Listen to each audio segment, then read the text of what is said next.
오늘 우리에게 주신 하나님 말씀은 창세기 50장 15절에서 21절까지 말씀입니다. 하나님 말씀을 한 절씩 교독하도록 하겠습니다. 요셉의 형제들이 그들의 아버지가 죽었음을 보고 말하되 요셉이 혹시 우리를 미워하여 우리가 그에게 행한 모든 악을 다 갚지나 아니할까 하고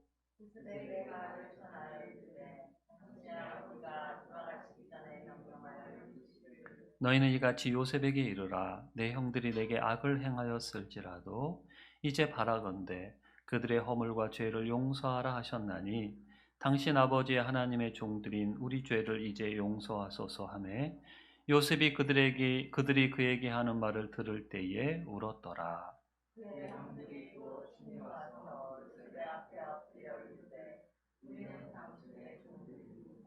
요셉이 그들에게 이르되 두려워하지 마소서 내가 하나님을 대신하리이까.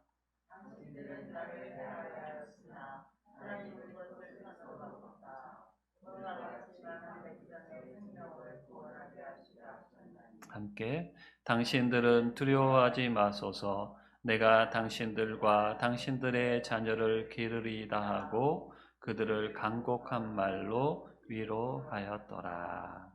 아멘.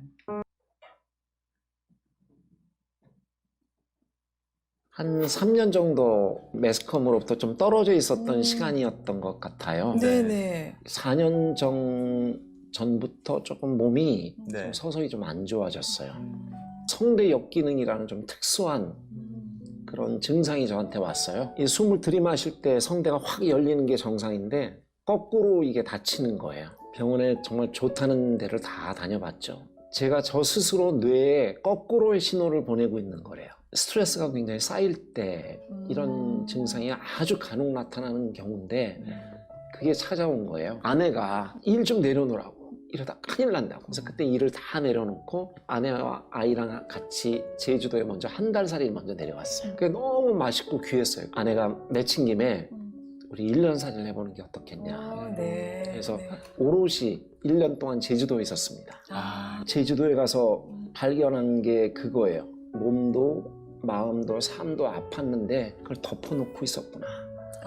저는 되게 오케이맨, 예스맨이었어요. 무슨 일이든. 제가 버티다 쓰러진 거죠. 새벽 기도에 여름이었어요. 여름에 갔는데 그냥 앞으로 나갔어요. 나가서 무릎 꿇고 기도하고 주님, 저의 시간들을 돌아보는데 너무 혼란스럽습니다. 저에게 길을 주세요, 주님.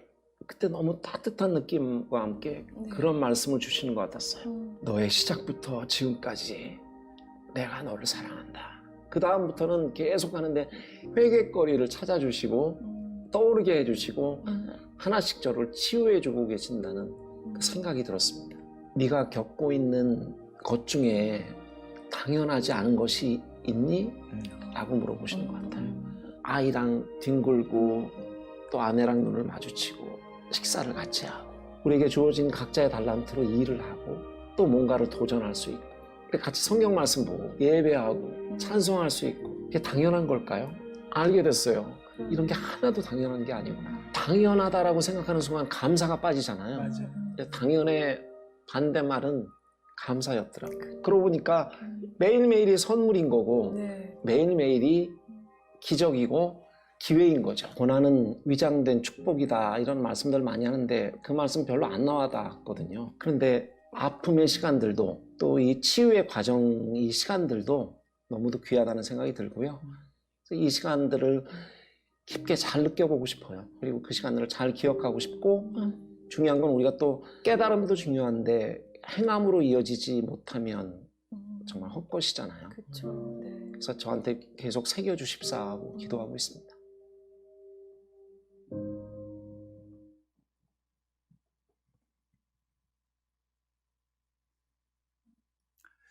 네, 우리 함께 영상을 봤는데 먼저 우리 암송하고 말씀 함께 나누도록 하겠습니다. 지난주 암송 말씀을 함께 외워볼까요? 시작. 너희는 여호와의 선하심을 맛보아 알지어다. 그에게 피하는 자는 복이 있도다. 시편 34편 8절 말씀. 조금 전 영상에 등장하는 분은 유열이라는 아주 유명한 옛날 가수죠. 근데 이분이 몸이 아프면서 그 과정을 통해 자기가 일상에서 그냥 평범하게 누렸던 것들이 정말 감사의 제목이구나. 이런 귀한 고백을 우리에게 하게 되는데요. 우리도 동감을 하지 않습니까? 코로나로 인해서 많은 일상들을 우리가 잃어버리게 되면서 이전에 우리가 누리던 것들이 정말 이 은혜였구나. 어떤 분한테 감사하라 그러면 뭐 감사할 게 뭐가 있냐고, 그냥 하루하루 평범한 삶인데 뭐가 감사할 게 있냐라고 대답하시는 분이 있어요. 근데 그게 감사할 제목이라는 거죠. 어, 그와 함께 이제 우리가 어려운 시간들을 겪으면서 이제 목회자 입장에서는 성도들이 어려운 순간에 있을 때 말씀을 전하는 게 참 쉽지가 않아요. 그때 힘을 내라고 하고 하나님이 함께 하신다라는 그런 말씀을 주지만 상황이 너무 힘들다 보니까 제 개인적으로는 힘들었던 설교의 순간 중에 하나가 언제였냐면 6년 전에 세월호 사건이 터졌을 때 그 하필 그 주일이 부활절이었어요. 정말 낙심과 너무너무 큰 슬픔 가운데 있는 성도들에게 그때 부활을 전한다는 게 정말 쉽지가 않더라고요. 하지만 그게 사실이고 또 역으로 돌아보면 부활하신 주님이 소망이 되신다는 메시지였기 때문에 그때 참 힘들지만 그 말씀을 선포했던 기억이 나는데 이번 추수감사절도 어떤 의미에서는 참 쉽지 않은 시간인 것 같아요. 모두가 어려움 가운데 있을 때 감사해라. 여러분, 이때 우리가 감사한다면 그게 정말 진짜 감사가 아닐까요? 어려운 가운데서도 할 수 있는 감사는 하나님이 정말 그것들을 진짜 감사로 인정해 주시는 감사라는 생각을 하게 됩니다. 그래서 이번 추수감사절은 더 의미가 있지 않나 그런 생각을 해보게 됩니다. 감사하는 날 우리가 삶을 돌아보면서 우리에게 은혜를 베푼 대상들에게 감사를 하죠. 그때 우리가 꼭 은혜를 베푼 사람들을 기억하면서 감사를 해야 되는데 우리가 잘못하면 실수를 할 수 있어요.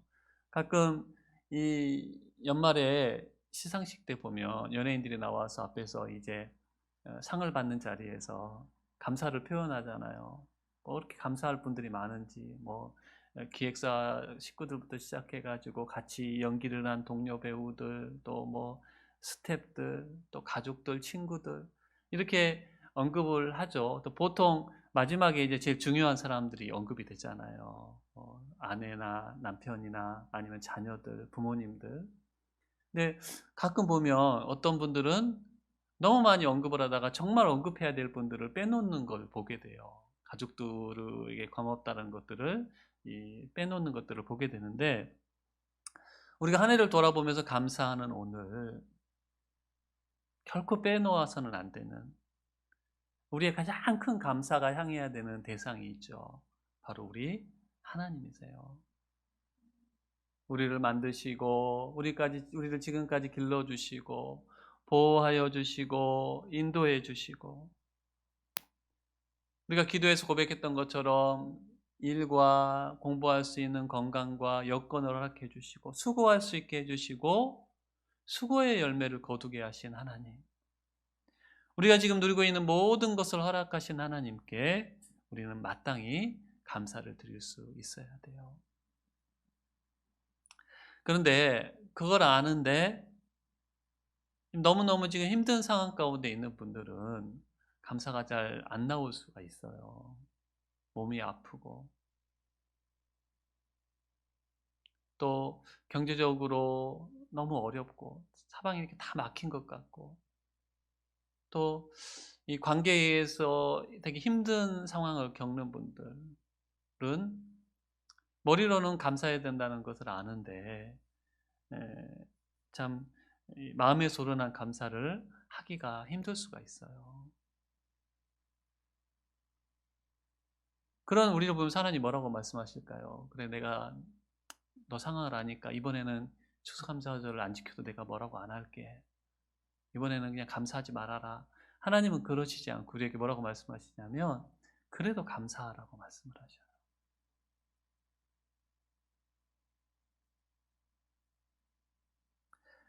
모든 일에 감사하라고 하셔요. 여러분, 모든 일이라는 것은 무엇까지도 포함하는 거예요. 우리가 감사해야 될 일뿐만 아니라 감사할 수 없는 일에도 하나님은 우리가 감사하기를 원하신다라는 거죠.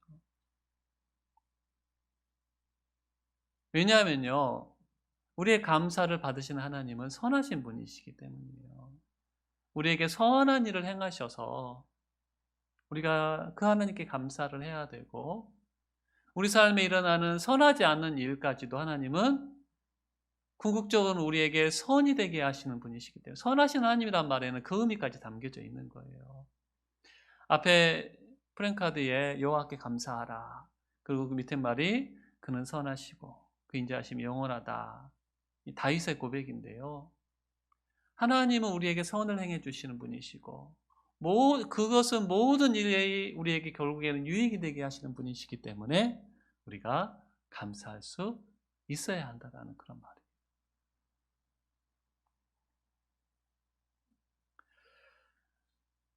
우리가 잘 아는 사도 바울이라는 분은 여러 곳에 복음을 전하러 다녔습니다. 하나님 나라의 일을 해나갔거든요. 근데 그러다가 참 많은 고난을 겪었어요. 선한 일을 하다가 감옥에 갇히고, 또 제대로 된 재판도 받지 않고 매질을 당하고, 대적들에 의해서 돌에 맞아가지고 죽음 직전까지 가고, 합당한 이유도 없이 오랜 시간 구금을 당하기도 하고, 배를 타고 가다가 죽을 위기를 겪고 독사에 물리기도 하고. 그러니까 이 모든 일들이 언제 일어났냐면요, 하나님의 뜻에 따라 하나님의 일을 하다가 경험을 한 거예요. 누구처럼 하나님 말씀에 불순종하고 배를 타다가 도망가다가 배가 파손되는 게 아니고요, 하나님 뜻하러 가는데 배가 파손을 당하는 거예요. 여러분, 이럴 때 입에서 하나님을 향해서 원망하고 정말 하나님 선하신 분 맞습니까? 이런 말이 나와도 좀 할 말 없는 그런 상황이에요. 근데 그런 상황에서 바울은요, 하나님께 감사하고 하나님이 행하실 일들을 잠잠히 기다립니다. 어떻게 그럴 수 있느냐? 바울에게는 이 믿음이 있었던 거예요. 하나님은 선하신 분, 내게 지금 일어난 모든 일을 통해서 선이 되게 하실 분이라는 믿음이 있었던 거예요. 우리 그가 했던 고백을 함께 좀 읽어볼까요? 한 목소리로 고백해 봅시다. 시작.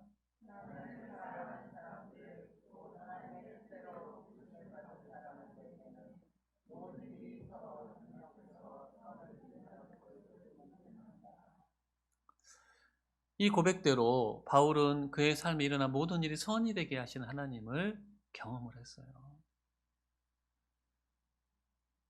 배에서 살아나가가지고요, 이제 멜리데라는 섬에 상륙을 했는데 불을 쬐다가 독사가 물어버려요.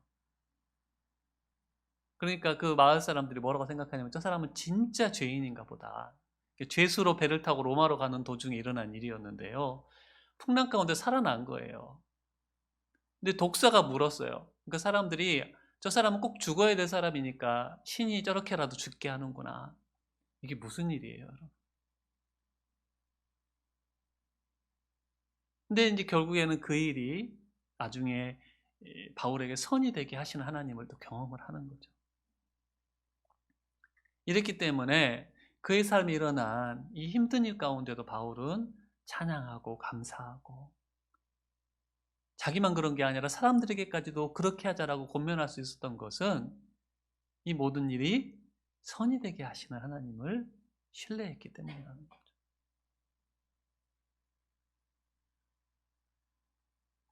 여러분, 우리도 마찬가지예요. 우리도 모든 일에 감사해야 되는 이유는 뭐냐면, 우리 삶에 일어난 그 어떤 일도 하나님은 합력해서 우리에게 선이 되게 하시는 분이시기 때문에. 그래서 어떤 우리 반석 가족들을 보면요, 참 힘든 일을 많이 겪는 것을 봐요. 근데 어떤 믿음 있는 분들은 그 일들을 하나님이 선이 되게 하실 거라는 믿음을 가지고 감사하기 힘든 상황 가운데서도 감사하는 것들을 보게 돼요. 근데 어떤 분들은 이 머리로는 알겠는데 그게 마음으로 잘 안 내려오는 거죠. 또 너무 힘들다 보면 그런 마음일 수가 있는데, 그래서 오늘요, 그러니까 여호와께 감사하라. 하나님은 선하신 분인데 어떻게 하면 하나님께 감사하게 할 수 있을까를 고민을 좀 하다가 하나님께서 한 사람을 좀 떠올리게 하셨어요. 그의 삶에 정말 큰 어려움을 겪었어요. 고난을 겪었어요. 어느 누구도 그 고난을 겪고 싶지 않을, 그런데 하나님이 그 고난을 선이 되게 하시는 참 귀한 은혜를 누린 사람을 오늘 우리가 좀 살펴보려고 합니다. 그것을 통해서 하나님 우리 삶의 이 모든 일을 통해 이렇게 선을 이루시는구나. 우리가 그것을 어, 믿음으로 깨닫고 함께 좀 그 하나님께 감사하는 그런 시간이 되었으면 좋겠어요. 오늘 읽은 말씀은 야곱이 세상을 떠난 이후에 일어난 일을 알려주고 있습니다. 우리가 야곱이라는 그 야곱의 가족에 대한 이야기들을 우리가 좀 오랫동안 살펴봤었죠. 가나안 땅에 살고 있었는데 이 가족이 이제 애굽으로 이주를 하게 됩니다. 그때 요셉이 애굽의 총리의 자리에 있었고요. 큰 흉년을 맞아가지고 가족이 애굽으로 이민한 상태였어요. 근데 그곳에서 17년을 더 살고 야곱이 147세의 나이로 세상을 떠나게 됩니다.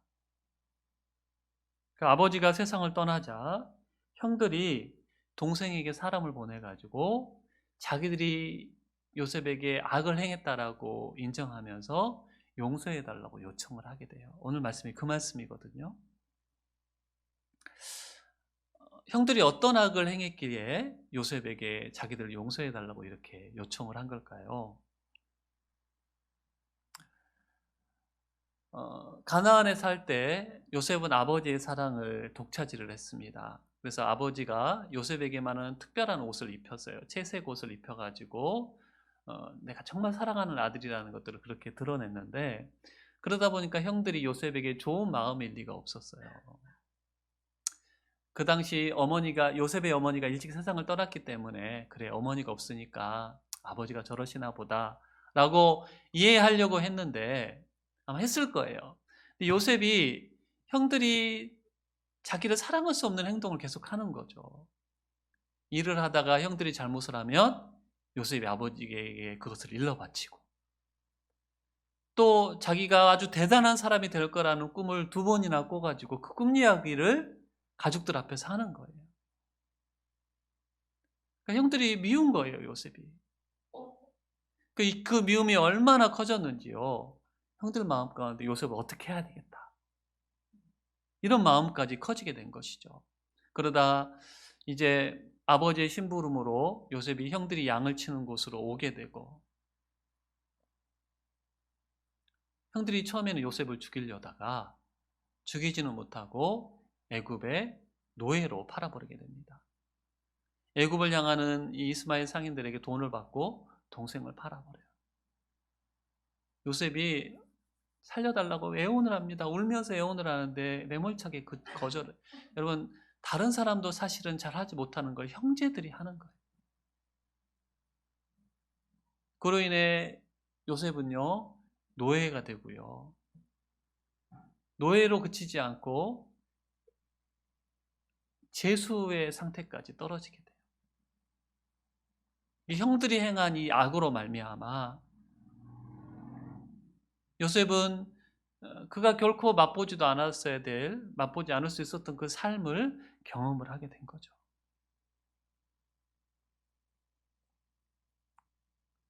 이런 악을 형들이 행했던 거예요, 요셉에게. 그래서 이제 애굽에 와서 살게 되는데, 아버지가 있을 동안에는 요셉이 자기들에게 어떻게 하지 못하는데, 아버지가 돌아가신 지금 우리에게 원수를 갚을 수 있다고 생각을 해가지고 사람을 보내가지고 아버지가 우리를 용서하라는 유언을 남기셨다. 여러분, 이게 학자들은 사실이 아니라고 봐요. 그런 유언이 성경에 없거니와 있다면 요셉에게 쓸 것이지 형들에게 쓸 리가 없다라는 거죠. 근데 없는 말을 만들어서까지 요셉의 용서를 구하게 되는 거예요. 그때 요셉이 형들을 용서하면서 이런 말을 하게 됩니다. 우리 그 말씀도 같이 한번 읽어볼까요? 굉장히 핵심이 되는 말씀인데 같이 한번 읽겠습니다. 시작.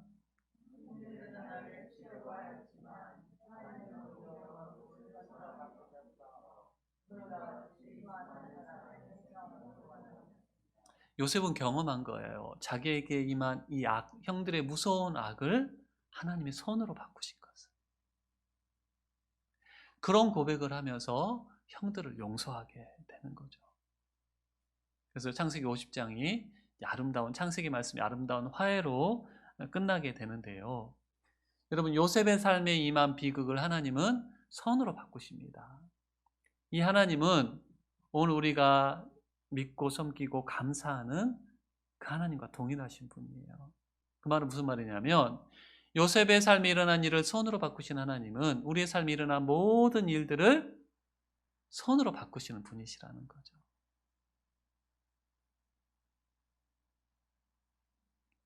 자, 우리가 그런 하나님을 믿고 감사하기 위해서 하나님이 요셉의 삶에 어떤 선을 이루셨는지, 그의 비극을 어떻게 선으로 바꾸셨는지를 우리가 오늘 좀 생각해 보려고 그래요. 첫 번째로 하나님께서는 요셉에게 일어난 일들을 통해서 많은 사람의 생명을 구원하십니다. 요셉이 애굽으로 노예로 팔려갔다가 이제 이 감옥에 갇히게 돼요. 근데 감옥에 갇혔을 때 애굽의 왕이었던 바로가 꿈을 꾸게 됩니다. 비슷한 꿈을 연달아 꾸게 되는데 그 꿈을 아무도 해석을 못하는 거예요. 애굽에 있는 지혜자라는 사람들을 불러서 해석하라 그러는데 꿈을 이야기를 해주고 해석을 못합니다. 근데 그때 감옥에 있던 요셉이 왕 앞으로 나와가지고 하나님의 도우심으로 그 꿈을 해석하는 거예요. 왕이 꾼 꿈은 애굽 땅에 7년 대풍년과 연달아서 7년의 대흉년이 일어날 것을 하나님이 보여주신 것입니다. 이렇게 이야기를 하고 그것들을 잘 해결할 수 있는 대책까지 요셉이 제시를 하게 됩니다. 그러자 이만한 지혜 있는 사람이 우리나라에는 없다. 그러면서 요셉을 단번에 총리의 자리로 올려놓게 되는 거죠. 그래서 이제 총리가 된 애굽이 풍년 때의 곡식들을 잘 비축해가지고 흉년을 지나가게 하는데요. 그때 7년 흉년이 들었을 때 야곱이 살고 있던 가나안 땅에도 흉년이 드는 거예요. 곡식이 모자라는 거예요. 그래서 곡식을 사기 위해서 애굽 땅에는 곡식이 있다는 소식을 듣고 형들이 왔다가 요셉을 만나게 되고 온 가족이 애굽으로 이주를 해서 살아남게 되는 거예요. 요셉이 그 이야기를 하는 거예요. 형들은 나에게 악을 행했는데 나를 애굽의 노예로 팔아버렸는데 하나님이 그것을 선하게 사용하셔가지고 모든 사람의 많은 사람의 생명을 구원하는 선을 행하셨습니다.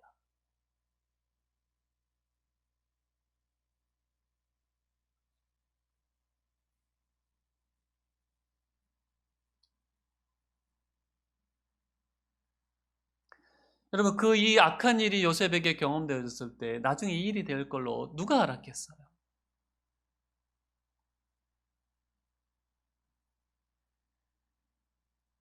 하나님은 많은 사람의 생명을 살리시는 이 선을 요셉에게 일어난 일을 통해서 행하셨던 것을 보게 되는데 여러분 이 많은 사람의 생명을 살리기 위해서 우리는 요셉이 죽은 것 같은 일들을 겪잖아요. 그 일들이 하늘의 미랄이 된 것을 여기서 보게 되는 거예요. 노예 생활, 여러분 우리가 노예의 삶을 잘 몰라서 그렇지 지금 뭐 그런 삶을 사는 사람들 우리 주변에 없거니와 영화로나 가끔 보지만 하루하루를 살아가는 거예요, 여러분. 근데 거기에 그치지 않고 소망의 빛은 보이지 않는 감옥에 갇히게 되잖아요. 주인의 아내의 모함을 받아가지고 강간미수범으로 몰려가지고 치아 감옥에 갇혀요. 죽음의 시간인 거죠, 죽음의 시간. 하나님은 이 요셉에게 임한 죽음의 시간을 통해서 많은 사람들에게 생명을 주는 일을, 선을 행하셨다라는 거예요.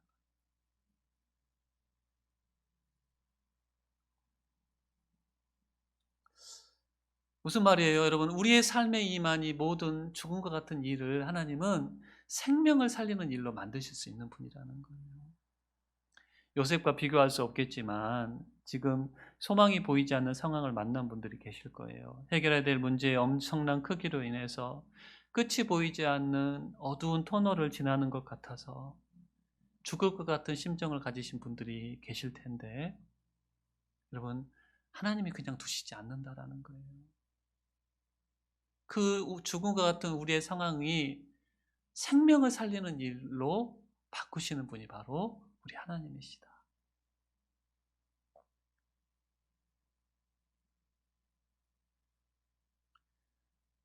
하나님 우리를 그냥 두시지 않는다라는 거죠, 여러분.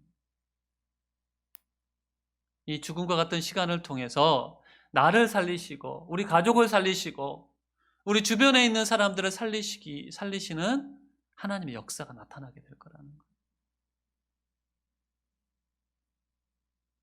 여러분, 이 요셉의 가족들 같은 경우는 정말 생명이 살아나는, 육신의 생명이 살아나는 선을 이루셨는데, 우리 삶 가운데 임한 고난과 어려움은요, 그 육신의 생명만이 아니라 누군가의 영적인 생명을 구원하시기 위한 하나님의 어떤 계획일 수 있다는 것을 우리가 받아들여야 되는 거예요.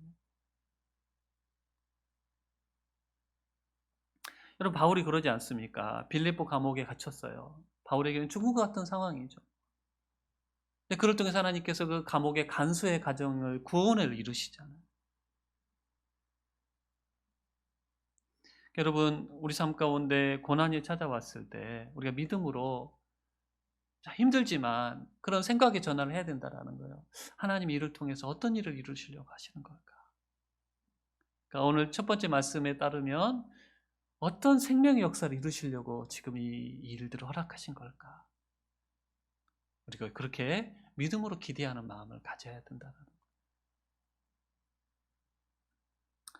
두 번째로, 하나님께서는 요셉에게 일어난 일을 통해서 이 가족의 화해라는 선을 이루시게 됩니다. 하나님을 믿는 가정이었지만 야곱의 가정에는 문제가 많았어요. 우리가 앞에서 살펴봤잖아요. 그 가정을 흐르고 있는 하나의 안 좋은 게 뭐냐면 거짓말. 야곱이 거짓말의 명수였죠. 근데 이 아들들도 거짓말을 쳐요. 요셉을 팔아놓고요, 요셉이 입었던 채색 옷에 염소의 피를 묻혀가지고 아버지에게 거짓말을 하죠. 짐승이 잡아버렸나 봐요.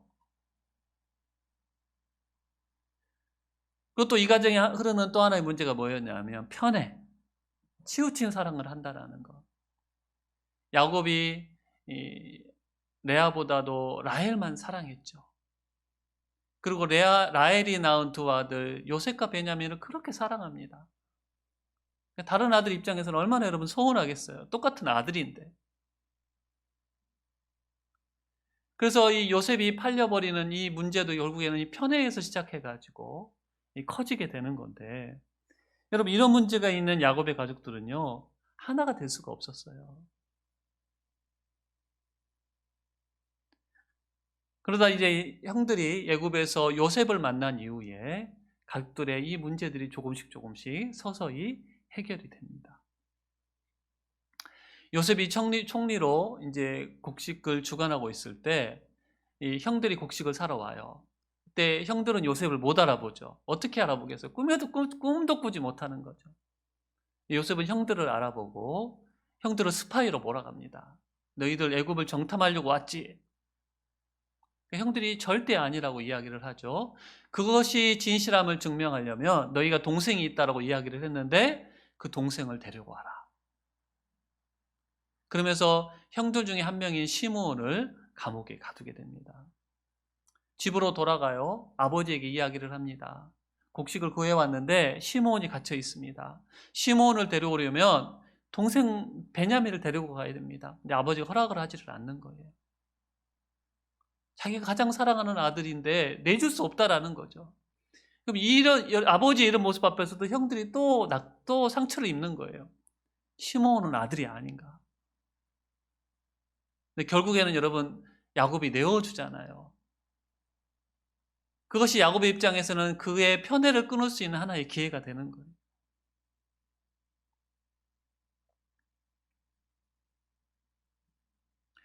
베냐민과 함께 형들이 갑니다. 잘 대접을 받고 곡식을 사가지고 오는데 요셉의 계략으로 베냐민이 감옥에 갇히게 돼요.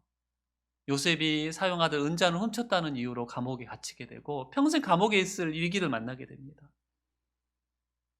요셉을 팔아버렸던 형이라면 자기들 목숨을 부지하기 위해서 도망가야지 맞는데 그때 그렇게 행동을 하지 않죠. 자기를 대신 감옥에 가둬달라고 하면서 베냐민을 풀어달라고 요청을 합니다.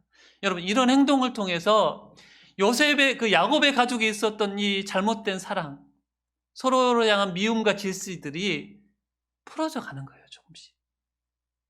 형들의 그런 모습을 보면서 요셉의 마음이 풀리는 거예요. 아, 형들이 달라졌구나. 그래서 자기의 정체를 밝히면서 형들과 화해를 하게 되는 거죠. 형들을 용서를 하게 되는 거죠.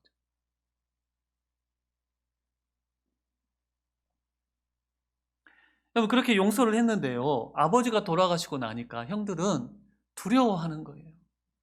아까도 말씀드렸지만 아버지가 계시는 동안에는 자기들을 용서하는 것처럼 행동을 했지만 아버지가 돌아가시고 없는 지금 어쩌면 자기들에게 원수로 갚을 수도 있다. 여러분, 이건 뭐냐면요, 형들이 요셉에게 행한 악이 그렇게 나쁜 짓이었다라는 거예요. 이미 요셉이 용서를 했고 17년의 시간이 지났음에도 불구하고 자기들 스스로가 이건 용서받을 수 없는 죄라는 생각을 하는 거예요.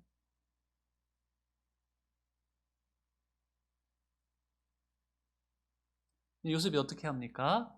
형들을 용서하죠. 그래서 가족이 온전한 화해를 이루게 되는 거예요. 하나님께서는 요셉의 아픔을 통해서 가족의 화해를 이루시는 거예요. 물론 요셉만 아팠겠습니까, 여러분? 형들도 요셉을 팔아버리고 죄책감에 오랜 시간 아파했어요. 사랑하는 우리 반석 가족들, 가족들의 어떤 하나 되지 못함으로 인해서 우리가 아파할 수 있어요. 또 많은 경우 우리들이 어쩌면 많은 경우 열쇠를 가지고 있는 경우들이 있더라고요. 또 우리가 피해를 보고 우리가 상처를 받고 우리가 고통을 겪어요. 그리스도인이라는 이유로. 좀 더 하나님의 은혜를 알고 있다는 이유로 더 아플 수가 있어요. 근데 하나님은 그 아픔을 통해서 화해를 이루기를 원하시는 것 같아요. 그 아픔을 하나님께 내어드리고 하나님 이걸 통해 선을 이루어 주십시오라고 하나님께 아뢰면 그걸 통해 하나님이 가족이 하나 되고 사랑이 회복되는 그런 우리의 아픔을 하나님의 도구로 사용하십니다. 우리는 그렇게 질문하고 하나님 왜 이렇게 제가 아파야 됩니까? 이렇게 질문할 수 있는데 하나님 그걸 통해 선을 이루시기를 원하신다라는 거예요.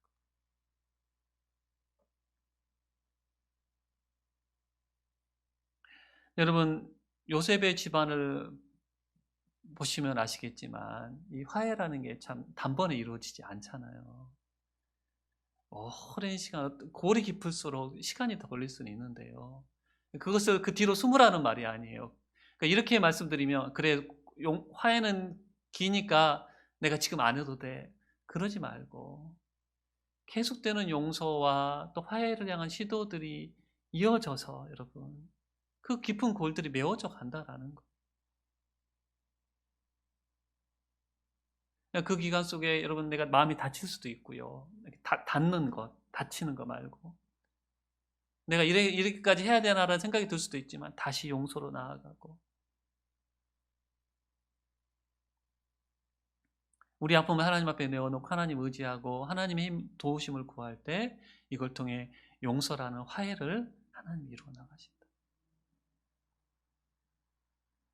예수님도 십자가의 아픔을 통해서 우리로 하나님과 화해하게 하시고 우리가 서로 화해할 수 있는 길을 열어주셨잖아요.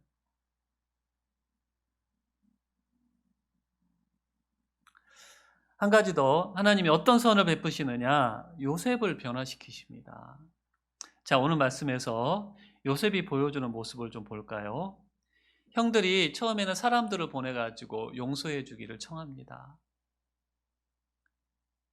우리도 여러분 내가 직접 용서를 구하기가 너무 막 무섭고 힘이 들 때 누군가를 시키잖아요.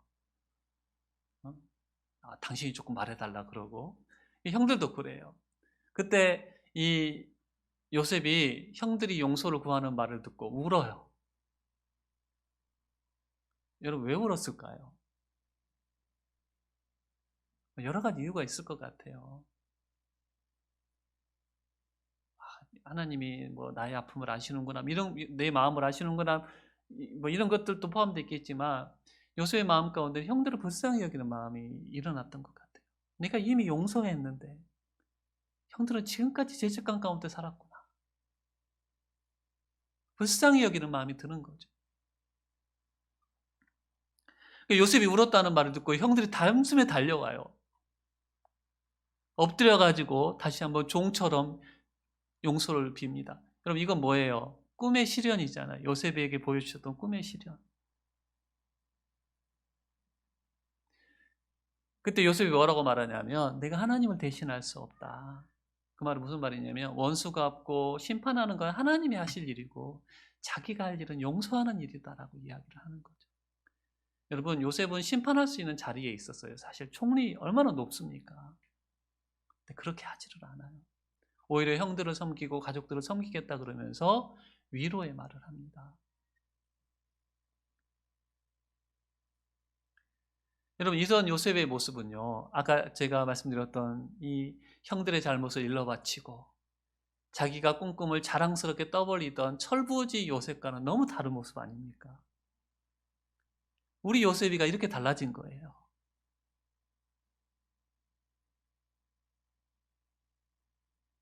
저는 이 변화된 요셉의 모습을 보면서 우리가 사주간 살펴봤던 이 예수님의 비유에 나오는 아버지의 모습을 보게 되는 거예요. 용서하고 위로하고 덮어주고 같은 마음을 품고 울어주는 그 비유에 나오는 아버지가 누구의 모습이라 그랬어요, 여러분? 하나님의 모습이라 그랬죠. 요셉이 아버지 하나님의 성품으로 변화가 된 거예요.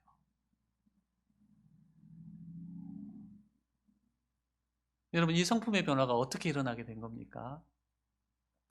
요셉의 삶을 잘 살펴보니까요, 형들에 의해서 노예로 팔리는 순간부터 요셉은 계속 낮아지는 거예요. 가나안보다 애굽이 낮은 땅이에요. 지리적으로 낮은 곳으로 와요.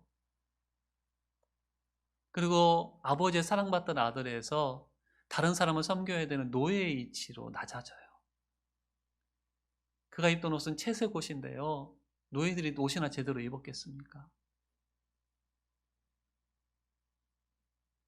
그렇게만 살아도 다행인데 주인의 아내의 모함을 받아가지고 더 낮은 지하 감옥으로 낮아져요.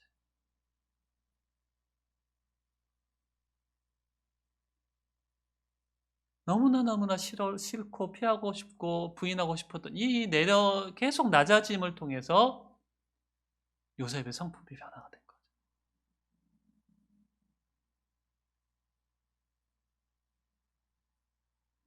이 낮아짐의 시간이 있었기 때문에 엄청나게 하나님이 높이셔도 그가 교만해지지를 않는 거예요.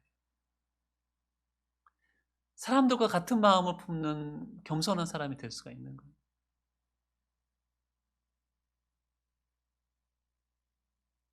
우리의 소망도 예수님 닮아가는 것 아닙니까? 이 성품의 변화가 언제 일어나느냐? 우리 삶에 하나님이 낮추시는 시간을 통해서 일어나게 된다라는 것. 여러분, 고난은 우리가 낮아지는 시간이잖아요. 몸이 아프거나 실패하거나 경제적으로 어렵거나 내 힘으로 뭔가가 안 될 때는 우리가 낮아지는 시간이에요. 하나님 그 시간을 통해서 우리를 변화시키기를 원하신다라는 것. 우리 로마서 말씀 같이 한번 읽어보겠습니다. 로마서 시작.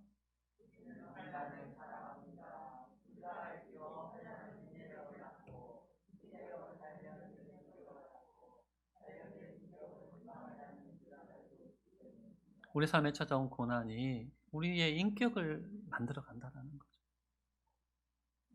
그 선을 이루신다라는 거예요.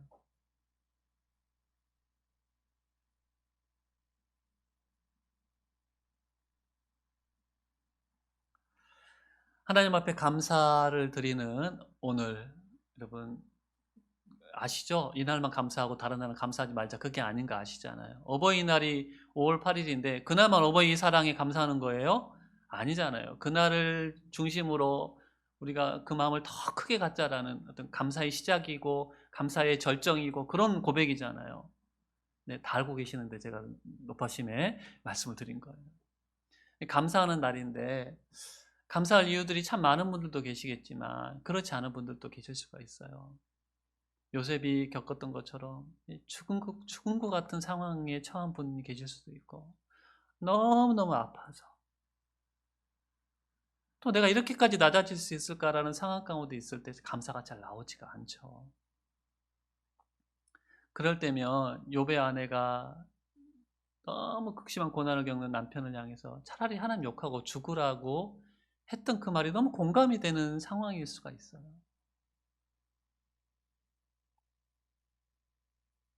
근데 여러분, 그런데 하나님은 그럴 때도 우리에게 감사하라고 말씀을 하셔요.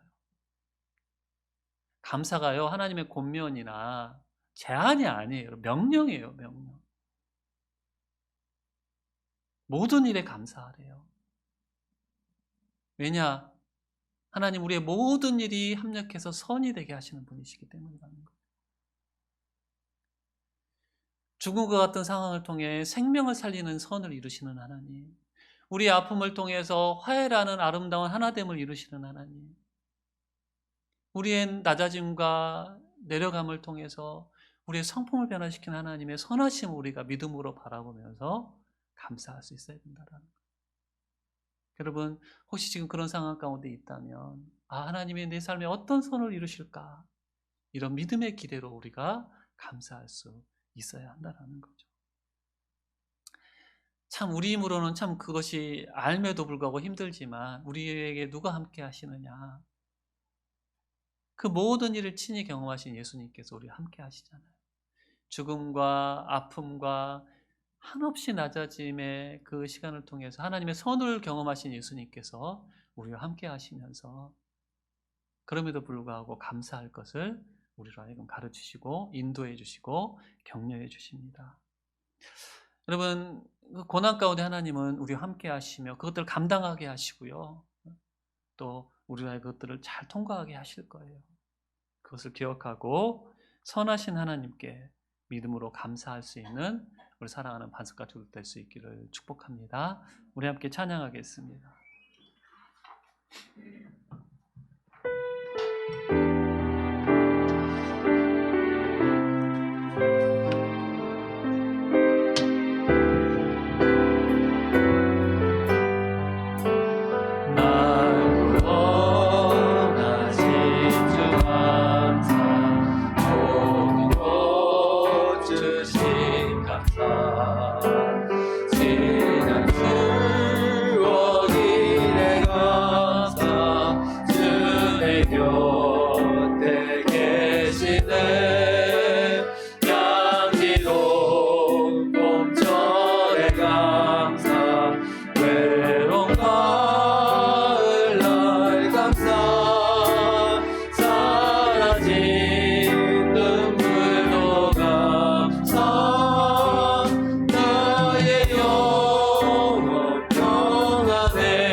장미꽃 가시 감사 꽃 가시 감사 따스한 가족 희망 주신 것 감사 기쁨과 슬픔도 감사 하늘 평안을 감사 내일의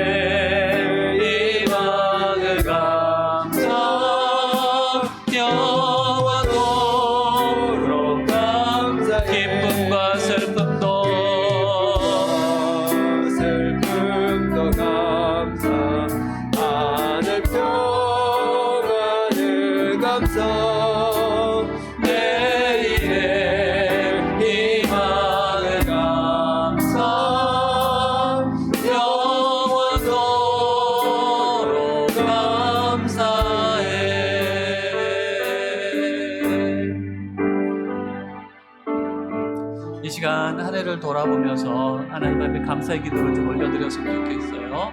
하나님이 베풀어 주신 선을 생각하면서 감사하고요. 오늘 주신 말씀대로 내가 참 감사하기 힘든 일임에도 불구하고 선으로 바꾸실 하나님이심을 신뢰하면서 하나님, 제가 믿음으로 감사합니다. 하나님을 소망합니다. 우리 감사의 고백을 함께 드리도록 하겠습니다.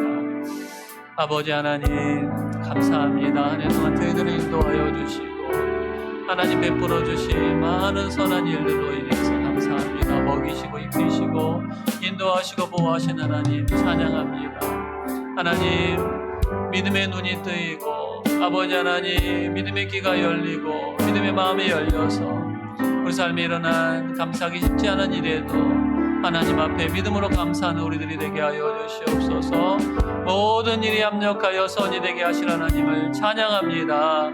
지금의 어려움들을 감당하게 하신 하나님을 찬양합니다. 하나님, 우리 삶의 모든 일이 유익이 되게 하신 하나님이심을 신뢰하면서 믿음으로 감사하는 우리들 되게 하여 주시옵소서. 하나님, 감사해요. 올 한해 우리에게 선을 베풀어 주셔서 감사합니다. 우리에게 일어난 모든 일들, 또 참 감사하기 쉽지 않은 일들이 있지만 하나님께서 그 모든 일들이 선이 되게 하실 것을 믿고 이 시간 믿음으로 감사를 드립니다. 죽을 것 같은 우리의 상황을 통해 생명을 살리시는 선을 이루시고 우리 아픔을 통해서 하나 되고 화해하는 그 아름다운 일을 이루시고 우리의 낮아지고 정말 낮춰지는 그 일들을 통해서 우리가 예수 닮은 성품으로 변화되게 하실 하나님의 선을 기대합니다. 그 하나님 바라보며 모든 일에 감사하는 하나님, 감사하는 백성들 되게 도와주시옵소서. 이 시간 하나님께 예배하면서 믿음과 감사의 예물을 드립니다. 기쁘게 받아주시고 우리 삶에 부족함이 없게 하여 주시고 하나님 나라가 이루어지는 일에 사용되게 하여 주시옵소서. 이제는 우리 주 예수 그리스도의 은혜와 아버지 하나님의 크신 사랑과 성령님의 교통하심이 모든 일에 감사하겠습니다. 이 믿음의 고백을 드리는 사랑하는 주의 백성들 가운데 영원토록 함께할지어다. 아멘.